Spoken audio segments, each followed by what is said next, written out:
bila kubugudhiwa.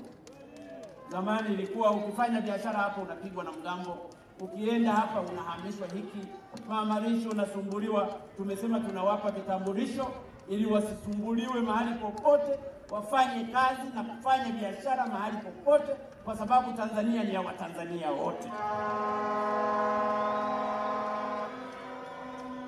Lakini hali kadhalika tumepitisha sheria ya kuzitaka halmashauri zitenge 10% ya mapato yao ya ndani kwa ajili ya kutoa mikopo isiyo na riba kwa wanawake, vijana na watu wenye ulemavu.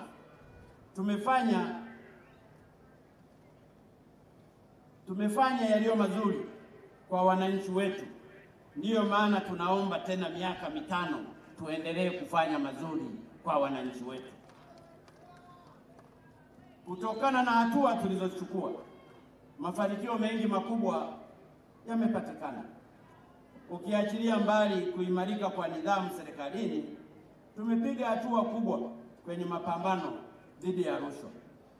Kwa mujibu wa shirika la Transparency International, mwaka 2019 Tanzania ilishika nafasi ya kwanza kati ya nchi 35 zilizofanyiwa utafiti wa rushwa barani Afrika. Aidha, jukwaa la dunia la uchumi World Economic Forum limeitaja Tanzania kushika nafasi ya 28 kati ya nchi 136 duniani kwa kutumia vizuri fedha za umma. Tupeni tena miaka 5 tukafanye makubwa zaidi, ndugu zangu wa Tanzania. Dodoma oye! Tanzania oye! Sambamba na hayo, kutokana na uwekezaji mkubwa tuliofanya katika kuboresha elimu, idadi ya wanafunzi wanaoandikishwa darasa la kwanza imeongezeka kutoka milioni 1 mwaka 2015 hadi kufikia wastani wa wanafunzi milioni 1.6. Wanafunzi wa shule za msingi wameongezeka kutoka milioni 10.2 hadi milioni 12.03, na wa kidato cha kwanza na cha 4 wameongezeka kutoka milioni 1,648,359 hadi kufikia wanafunzi milioni 2,185,037. Zaidi ya hapo, na muhimu zaidi, ni kwamba ufaulu nao umeongezeka. Mathalani, kwenye matokeo ya kidato cha 6 mwaka huu, ufaulu umefikia 96.97, ambapo kati ya shule 10 bora 8 ni za serikali. Mtakumbuka kuwa miaka michache iliyopita shule za serikali zilikuwa hazionekani kwenye 10 bora. Leo zimeanza kuonekana. Tumeweza pia kuongeza idadi ya wanufaika wa mikopo ya elimu ya juu kutoka 98,300 mwaka 2014-15 hadi kufikia 130,883 hivi sasa. Mafanikio haya yote yasije yakavurugwa. Tupeni tena miaka 5 tukaongoze na kuyaendeleza haya. Ndugu zangu wananchi wa Dodoma na wa Tanzania, tumefanikiwa pia kupunguza vifo vya watoto wachanga walio chini ya mwezi mmoja kutoka wastani wa vifo 25 hadi vifo 7 kwa kila vizazi hai 1000, na idadi ya rufaa za kwenda nje imepungua kwa 95%. Aidha, tumeongeza upatikanaji wa maji safi na salama vijijini kutoka 47% hadi kufikia 70.1 mwaka 2020, na kwa mijini kutoka 74% hadi kufikia 84% mwaka 2020.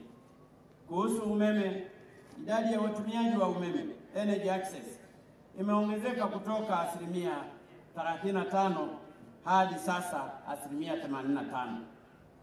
Kwa upande wa uchumi, mafanikio mengi makubwa yamepatikana. Katika kipindi cha miaka 5, uchumi wetu umeendelea kukua kwa wastani wa 6.9 hadi 7% kwa mwaka, na pato ghafi la taifa limeongezeka kutoka shilingi trilioni 94.349 mwaka 2015 hadi kufikia shilingi trilioni 139.9 kwa mwaka 2019. kwa bei ya miaka husika, yani current prices.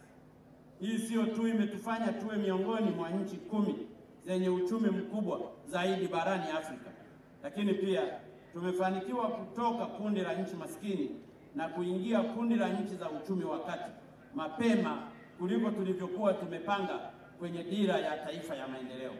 Huu ni ushahidi tosha kuwa tunastahili kupewa miaka mingine 5 kuongoza. Tupeni ndugu zangu, tuendelee katika miaka mingine 5. Na kama ambavyo nimekuwa nikizungumza, maendeleo hayana chama. Ninajua hapa kuna wana CCM, lakini pia wapo ambao si wana CCM. Wote tunahitaji maendeleo kwa ajili ya kulisukuma gurudumu taifa letu. Tumefanikiwa pia kudhibiti mfumuko wa bei kutoka 6.1 hadi kufikia wastani wa 4.4. Tumeongeza akiba ya fedha za kigeni kutoka dola za Marekani bilioni 4.4 wakati tulipokuwa tukiingia madarakani, zilizokuwa zikitosheleza kununua bidhaa na huduma kwa miezi 4 na siku 3 hadi dola za Marekani bilioni 5.168 mwezi Julai 2020, ambazo zinatuwezesha kununua bidhaa na huduma kwa miezi 6. Biashara yetu ya nje imeongezeka kutoka shilingi trilioni 11.5 wakati tukiingia madarakani hadi kufikia trilioni 16.6 kwa mwaka 2018-19. Aidha, jumla ya viwanda vipya 8,477 vimejengwa. Vikubwa viko 201, vya kati 460, vidogo 3,406 na vidogo sana ni 4,410. Hii imeongeza idadi ya viwanda nchini kutoka 52,633 hadi viwanda 61,110 mwaka 2020. Ndugu zangu, mliotutuma miaka 5 iliyopita tumeyafanya kwa nguvu kubwa. Tupeni tena miaka 5 mingine.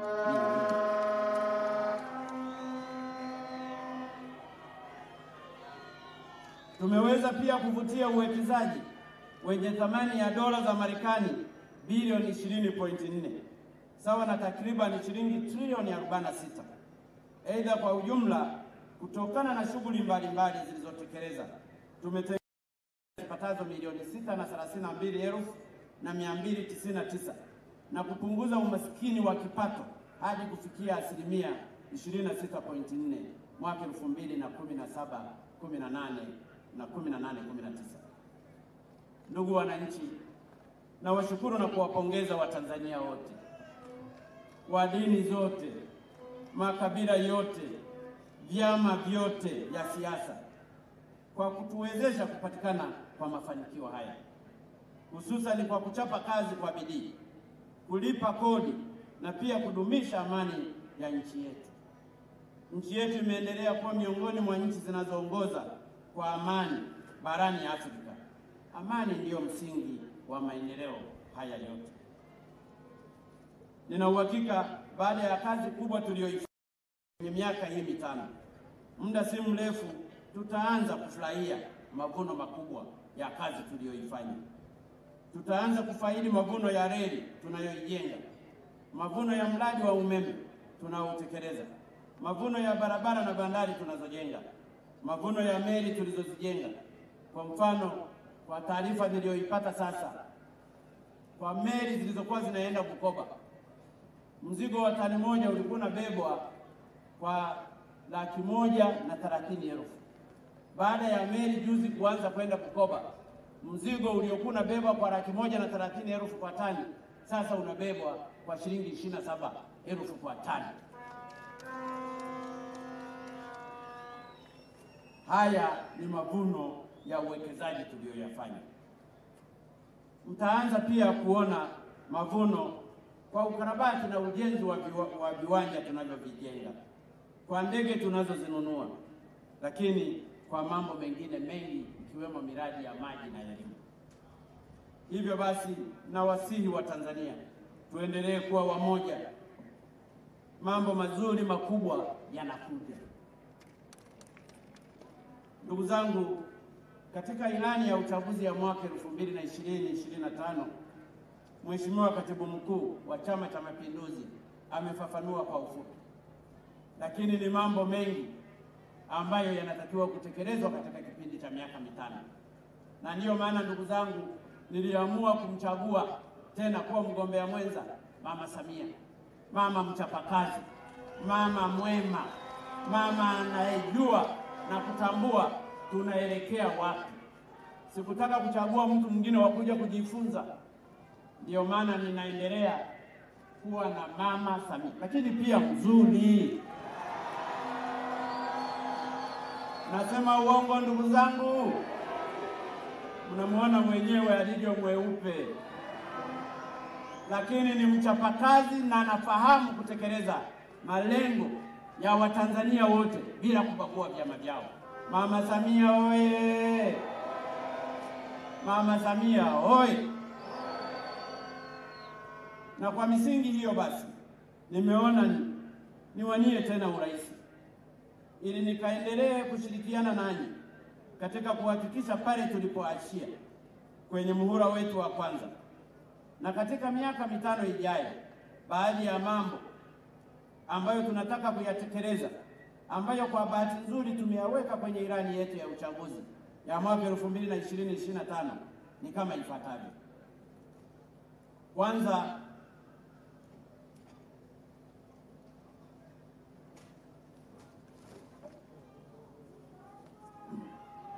Kwanza, katika kipindi cha miaka mitano ijayo, tumejipanga kuendelea kusimamia amani, umoja na mshikamano wa nchi yetu. Amani tutailinda kwa nguvu zote. Tutaendelea pia kulinda muungano wetu pamoja na mapinduzi matukufu ya Zanzibar. Haya ni mambo muhimu ambayo yaliasisiwa na viongozi wetu walioanzisha taifa hili, Mzee Karume pamoja na Mzee Nyerere. Pili, tutaendeleza jitihada za kukuza uchumi, hususan kwa kuendesha na kuboresha sera zetu za uchumi na sera za fedha jumla, yaani microeconomic and monetary policies. Tutahakikisha viashiria vyote vya uchumi vinakuwa kwenye hali nzuri, ambapo tunakusudia uchumi wetu ukue kwa wastani wa 8% kwa mwaka. Mfumuko wa bei uzidi kupungua, lakini pia kupunguza viwango vya riba katika mabenki yetu. Kwenye miaka mitano ijayo, pia tunakusudia kuendeleza jitihada za kupambana na matatizo ya umaskini na ukosefu wa ajira, hususan kwa kuweka mkazo mkubwa kwenye sekta zetu kuu za uchumi na uzalishaji zinazoajiri Watanzania wengi, ikiwemo kilimo, uvuvi, ufugaji, viwanda, madini, utalii na bila kusahau sanaa, utamaduni pamoja na michezo. Sekta hizi ndizo zenye kutoa ajira nyingi kwa Watanzania. Tutazisimamia kikamilifu ili taifa na uchumi wa Watanzania uendelee kupanda mbele. Kwenye swala la kilimo, tunalenga kuongeza tija na kuifanya kilimo chetu kiwe cha kibiashara, ambapo maeneo ya mkazo yatakuwa ni kuongeza upatikanaji wa zana na pembejeo za kisasa za kilimo, ikiwemo matrekta, mbolea, viuatilifu na mbegu bora. Tutaendelea kuimarisha benki yetu ya kilimo ili kuiwezesha kutoa mikopo kwa wakulima, wafugaji pamoja na wavuvi. Tutazihamasisha pia benki binafsi kuanzisha madirisha ya kilimo ili kutoa mikopo yenye riba nafuu kwa wakulima, wafugaji na wavuvi.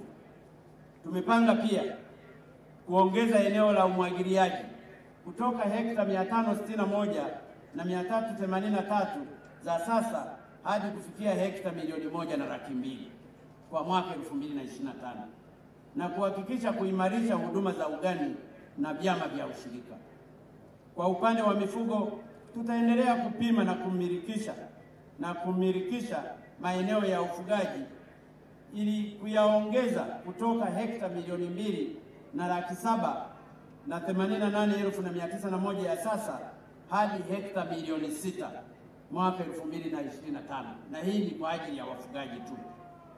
Tutahamasisha ufugaji wa kisasa, tutaongeza na kuimarisha ujenzi wa machinjio ya kisasa, tutaboresha na kuimarisha tiba na afya za mifugo, ikiwemo kuimarisha upatikanaji wa chanjo na madawa.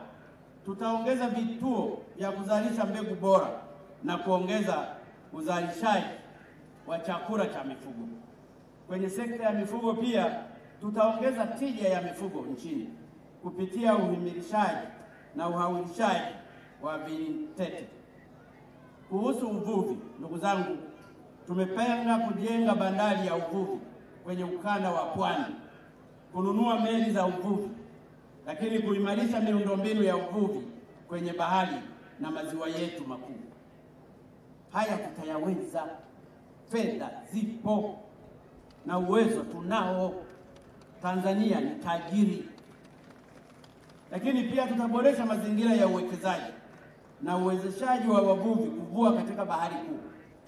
Tutaongeza uzalishaji wa vifaranga na kuhamasisha ujenzi wa viwanda vya kuchakata samaki na kuendeleza mapambano dhidi ya uvuvi haramu.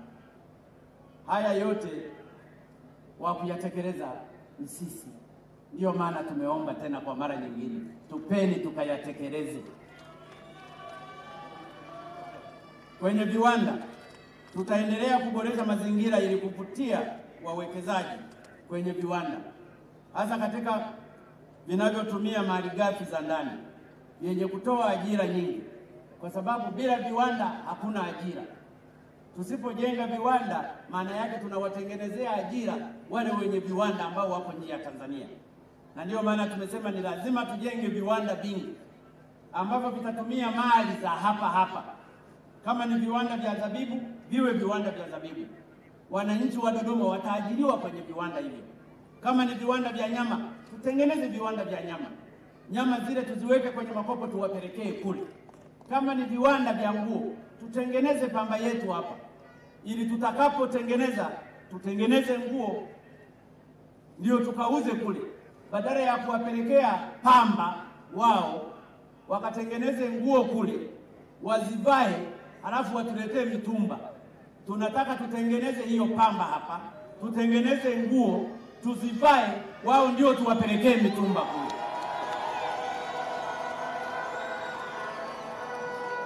Kuhusu madini, hatua tunazozichukua ni kuendelea kuimarisha udhibiti na usimamizi wa uchimbaji mkubwa na wakati wa madini ili uweze kuimarisha taifa letu. Mtakumbuka siku za nyuma madini yetu yalikuwa yanaibiwa pale Tanzanite. Tukaamua kujenga ukuta. Wakati nazungumza kwamba tutajenga ukuta wenye kilomita 25, hawakuamini. Lakini tumejenga, tumeweza kudhibiti wizi wa Tanzanite uliokuwa unafanyika pale. Tutaendelea kuwawezesha wachimbaji wetu wadogo wadogo ili wafanye shughuli zao kwa tija. Mtakumbuka miaka ya nyuma, ndugu zangu, wachimbaji wadogo wadogo kila wanapopata labda dhahabu wanakuja wanafukuzwa, wanakuja wakubwa. Kwa sasa hivi machimbo hayo madogo madogo kisha kwa wananchi wa kawaida ili waendelee kufaidika na mali yao. Madini haya yametengenezwa Tanzania kwa ajili ya kuwanufaisha Watanzania. Lakini pia tutaimarisha masoko kwenye maeneo yenye shughuli za uchimbaji madini na kuhamasisha ujenzi wa viwanda vya uchenjuaji na kuongeza thamani. Ndio maana ndugu zangu, ili tukayatimiza haya, tunaomba tena miaka 5 tukayashughulikie haya. Dodoma oye! Kwenye utalii tumepanga kuongeza idadi ya watalii hadi kufikia milioni 5 mwaka 2025 na mapato kutoka dola za Marekani bilioni 2.6 za sasa hadi dola za Marekani bilioni 6. Hatua tutakayochukua ni pamoja na kupanua wigo ya utalii, ikiwemo kukuza utalii wa mikutano na uwindaji wa wanyamapori, kuimarisha utalii wa fukwe, kujenga miundombinu ya kuwezesha meli za utalii kuzuru nchini na kuongeza kasi ya utangazaji wa vivutio vyetu. ikiwemo kwa kuboresha vipindi vya channel yetu mahususi ya utalii ya televisheni ya taifa. Lakini pia tumeongeza mbuga za utalii na tumezitangaza ili watalii wawe na uwezo wa kwenda mahali popote. Kuhusu sanaa na michezo, kama mnavyofahamu, sekta hii inakuwa kwa kasi kubwa na imeajiri vijana wengi sana. Hivyo basi, kwenye miaka 5 ijayo tumejipanga kuikuza zaidi kwa kuimarisha usimamizi na masuala ya hati miliki ili wasanii waweze kunufaika na kazi zao. Tutauisha mifuko wa utamaduni na sanaa ili kuwasaidia wasanii wetu, ikiwepo kupata mafunzo na mikopo. Tutaanza pia kutenga taratibu fedha kwa ajili ya kuziandaa timu zetu za taifa. Kwa ujumla, sekta ya sanaa na michezo tutaibeba kwa nguvu kubwa zaidi.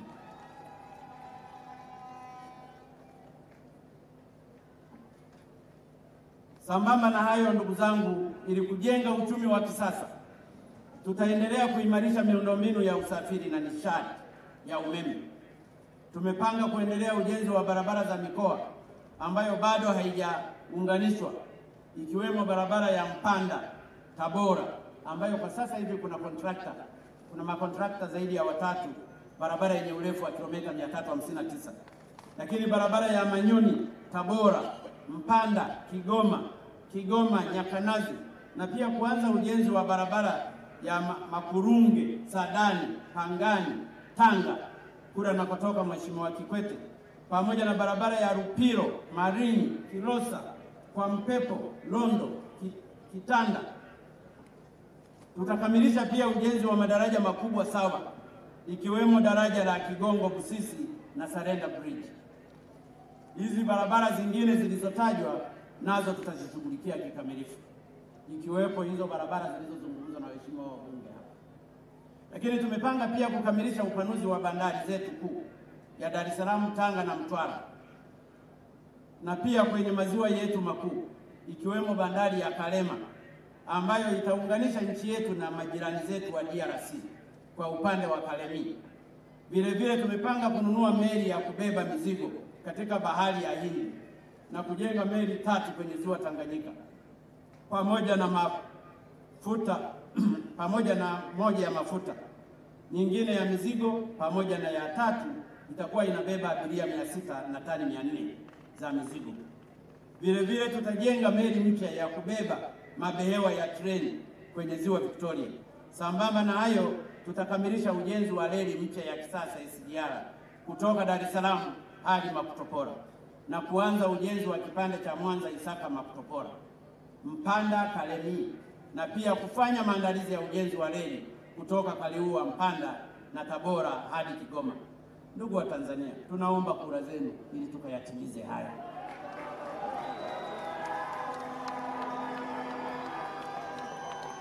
Dodoma oye! Tanzania oye!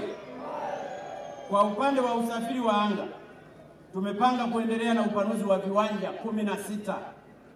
Vile vile tutanunua ndege nyingine mpya 5 kama nilivyosema, 2 kubwa za masafa marefu, 2 za masafa ya kati na 1 ya mizigo, na pia kuimarisha chuo chetu cha taifa cha usafirishaji ili kiwe na uwezo wa kutoa wataalamu wa kada mbalimbali za usafiri wa anga.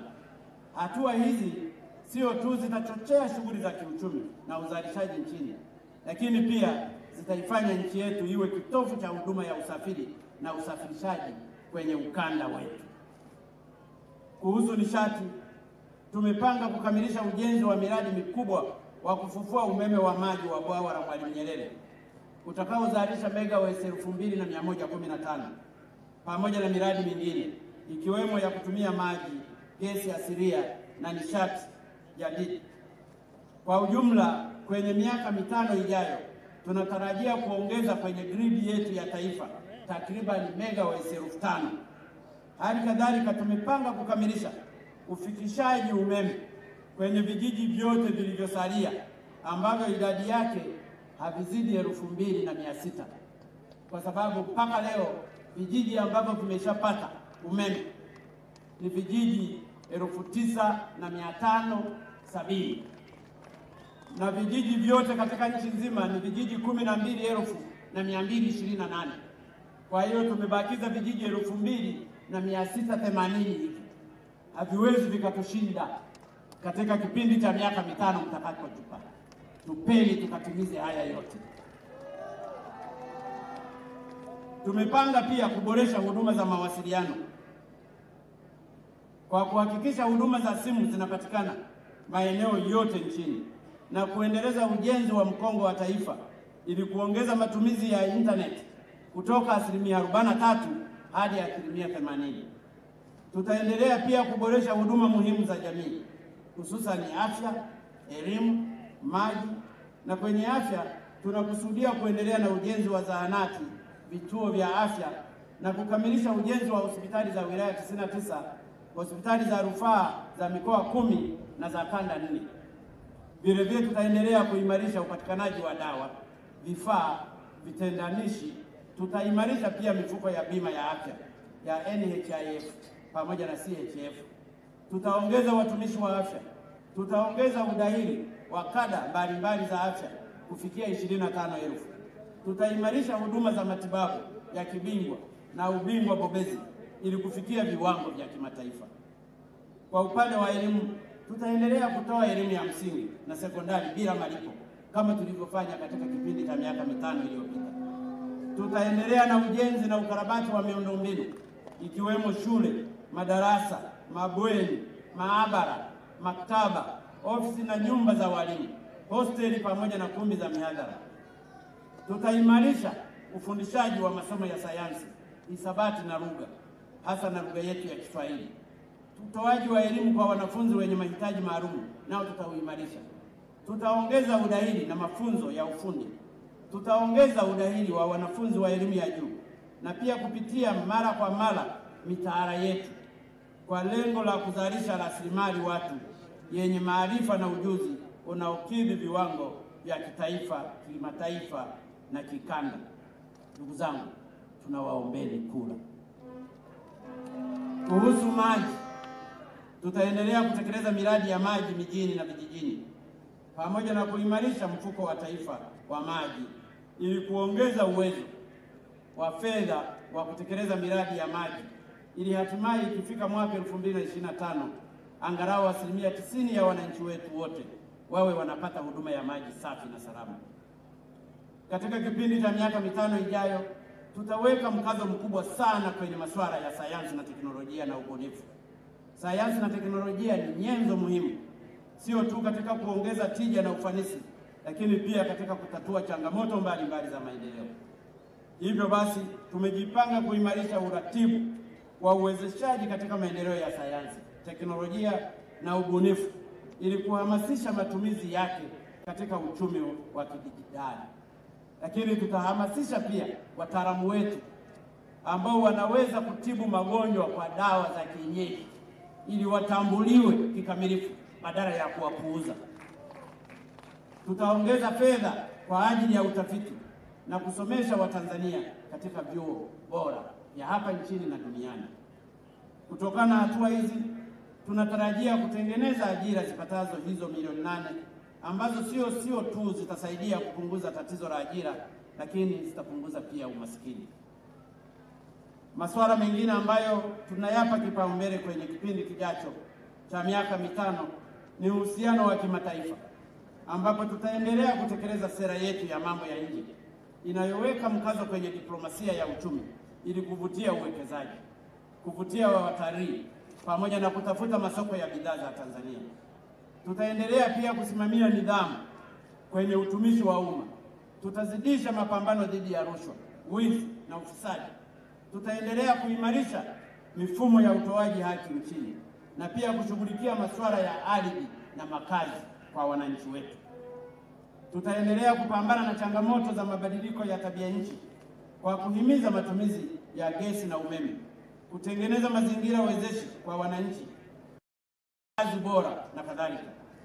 Tutaendelea pia kukuza usawa wa jinsia katika sehemu mbalimbali ikiwemo kwenye vyombo vya uamuzi, na hii ndiyo moja ya sababu kama nilivyosema nilimteua tena Mama Samia Suluhu Hassan kuwa mgombea mwenza kwa niaba ya wanawake wote. Wanawake oye! Wanawake wataweza. Ndugu wananchi, kwa kifupi sana, haya tu ya masuala ambayo tumepanga kuyatekeleza kwenye miaka 5 ijayo. Ninajua wapo baadhi ya watu wanaweza wasiamini kama kweli tutatekeleza, kwa vile wanayaona kuwa ni mengi na makubwa mno, lakini nataka kuwahakikishia haya tunayaweza. Haya ni saizi yetu, tutayatekeleza kweli kweli. Uwezo wa kuyatekeleza haya tunayo, na tutayatekeleza kwa spidi kubwa.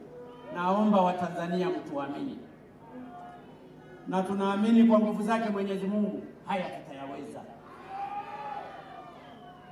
kama ambavyo tumeweza kuyaweza yale tuliyoyatekeleza katika kipindi cha miaka 5. Hata kuhamia hapa Dodoma tumeweza. Ndugu zangu, nimejitahidi kueleza kwa kifupi baadhi ya masuala tunayoyafanya kitaifa, lakini hapa Dodoma pia tumefanya mambo mengi. Kubwa kuliko yote ni kuhamishia makao makuu ya serikali, na hivyo kuweza kutimiza ndoto na maono ya baba wa taifa hayati Mwalimu Julius Kambarage Nyerere ya kuhamishia makao makuu ya serikali jijini Dodoma, ambayo ilikuwa ndoto yake tangu mwaka 1973. Sasa ni miaka karibu 47. Sambamba na kuhamishia makao makuu ya serikali Dodoma, tumefanya jitihada za kuboresha jiji la Dodoma ili liendane na hadhi ya makao makuu ya nchi. Tumepanua uwanja wa ndege wa Dodoma, tumejenga barabara zenye urefu wa takriban kilomita 70 na kuziwekea taa.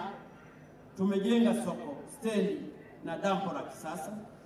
Aidha, tunajenga ofisi za serikali kwenye maeneo mbalimbali, ikiwemo kwenye eneo la mji wa serikali iliyoko Mtumba, ambapo pia tunajenga barabara yenye urefu wa kilomita 51.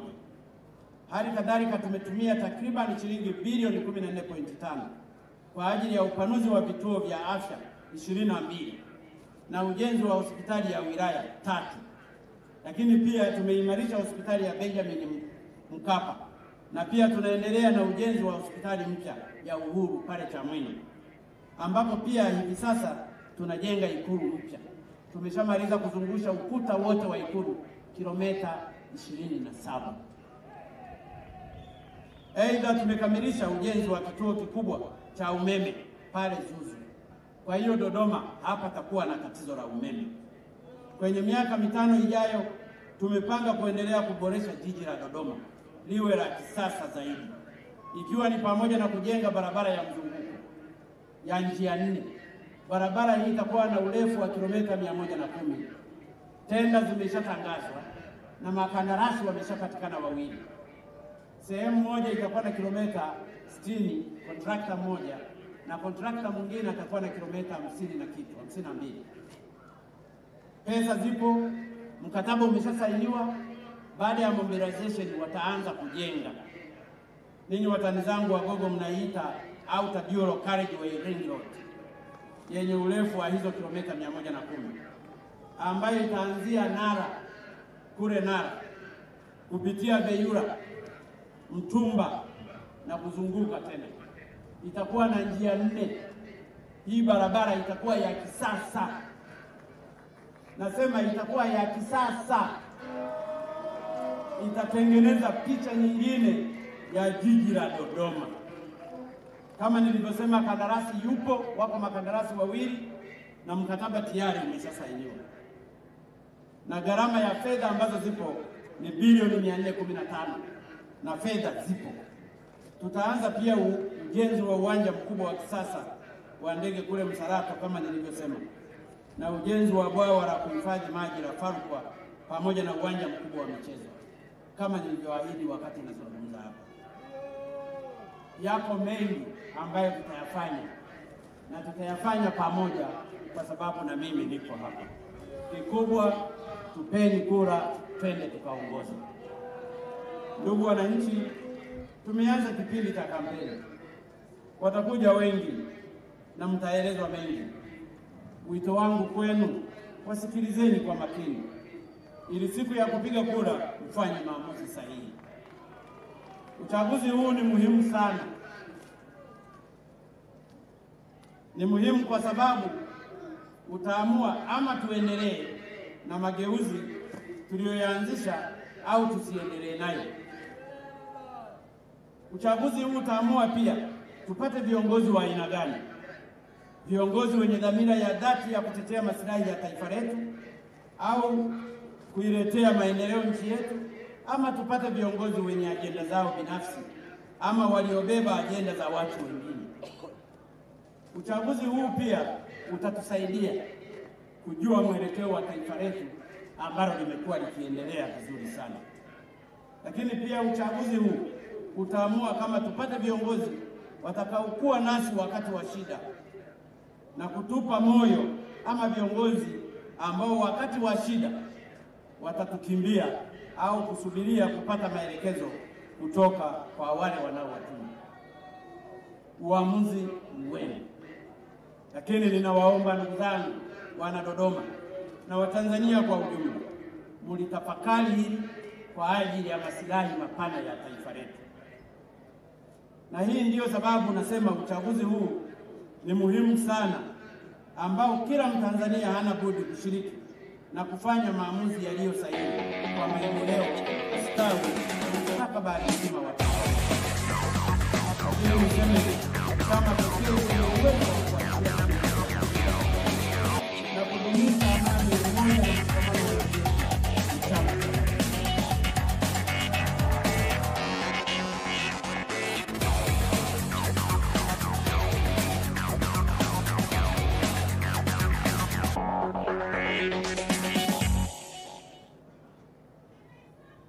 Hivyo ndugu zangu Watanzania,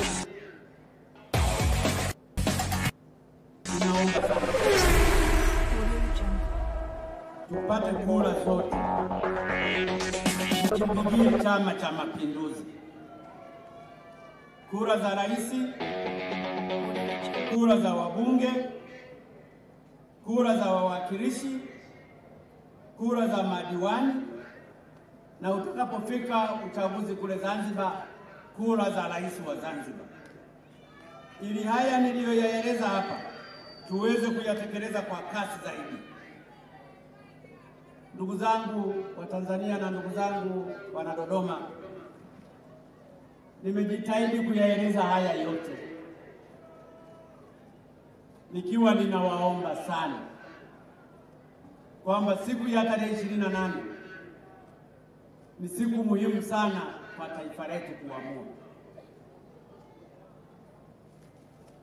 Ni siku muhimu sana kwa kuitengeneza Tanzania yetu. Mimi na wenzangu ndani ya Chama cha Mapinduzi tunaamini tumejitahidi yale tuliyoyaweza katika kipindi cha miaka mitano. Tunajua tumejenga misingi mikubwa.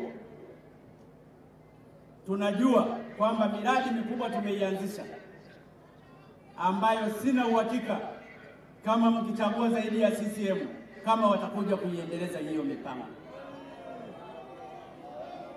Na inawezekana hata makao makuu wakayahamisha tena Dodoma. Tupeni kura ndugu zangu. Ninawaomba wana Dodoma mtupe kura kweli kweli. Muwape kura wabunge wangu ili waje wanipitishie bajeti ya mipango mikubwa ambayo tumeipanga. Hivyo ninawaomba Watanzania, na Mungu akawajalie Watanzania wa vyama vyote, na hasa kwa sababu maendeleo hayana chama. Maendeleo tunayahitaji sisi Watanzania wote kwa pamoja. Na mimi natambua ndani ya dhamira ya moyo wangu nimejitoa kwa ajili ya maendeleo ya taifa hili. Na ninatambua kabisa wabunge tuliowapitisha kuwania nafasi mbalimbali za ubunge ni wale ambao tunaamini watajivusha taifa hili.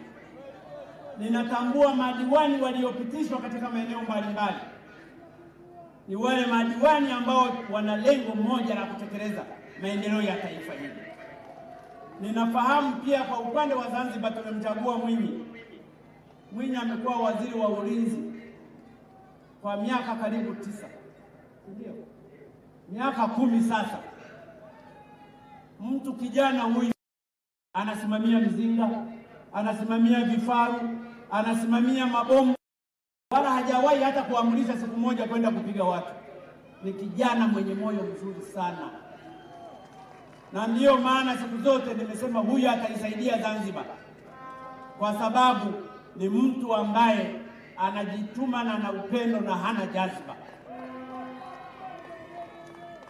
Ninaamini wale tutakaowapitisha wawakilishi, ambapo kikao cha kuwapitisha kitakuwa Jumatatu kwa sisi Central Committee, nao watakuwa wawakilishi wazuri. Ndugu zangu wa Tanzania, tuangalie mahali tulipotoka, mahali tulipo na mahali tunapoelekea. Tanzania ya miaka ya nyuma si Tanzania ya leo, lakini pia tunaelekea pazuri zaidi. Ninawaomba sana, tupeni kura zenu, na ninawaomba siku ya kupiga kura msije mkasema Magufuli ameshinda au wabunge wa CCM wameshinda au Mwinyi ameshinda.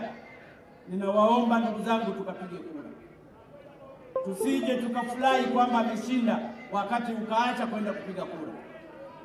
Kila mmoja akapige kura, ili mwaka huu tutoe fundisho kwa wale wapinga maendeleo ya Tanzania,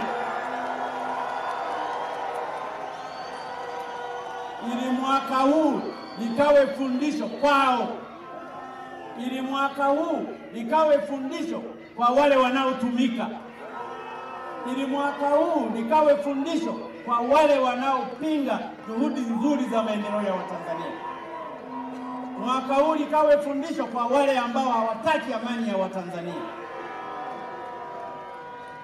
Ninawashukuru sana. Labda na mimi niulize kama alivyokuwa akiuliza wanamuziki, wangapi watanipa kura jamani? Hebu tunyoshe kabisa mikono hivi tuone. JPM 2020. CCM oye! Tanzania oye! Na ndio maana nimesimama hapa ndugu zangu, kuwaombea kura madiwani wote wa Tanzania, kuwaombea kura madiwani wote wa Tanzania wale wa CCM, kuwaombea kura wote wanaowania ubunge wa CCM, lakini pia kujiombea kura mimi mwenyewe.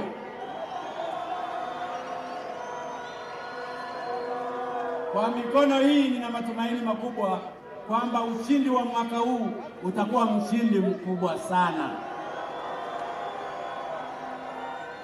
Utakuwa mshindi wa kishindo. Tanzania oye!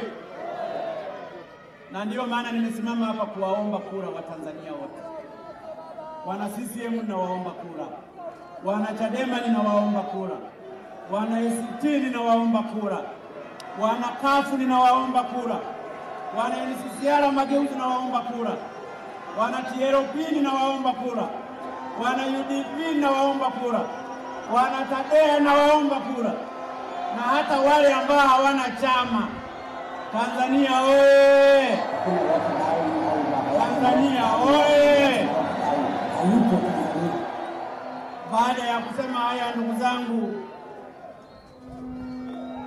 Baada ya kusema haya ndugu zangu, sasa ni kupiga mpaka usiku watu wafurahi.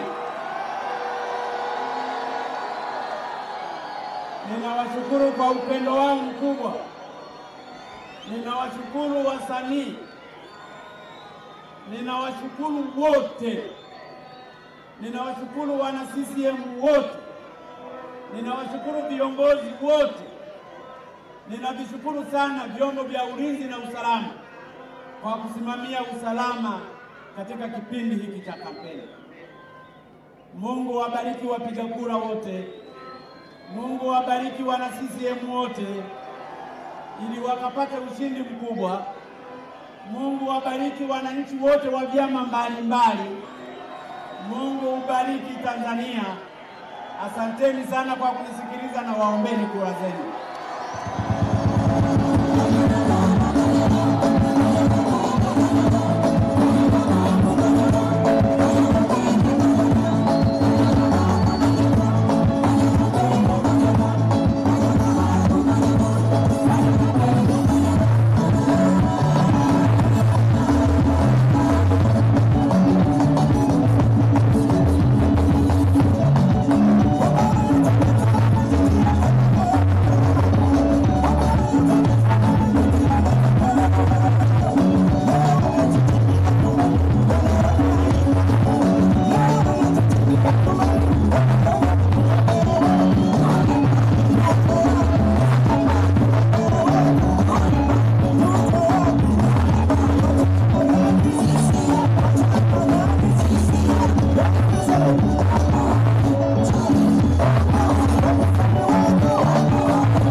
Shangwe kubwa ya kumpongeza mgombea wa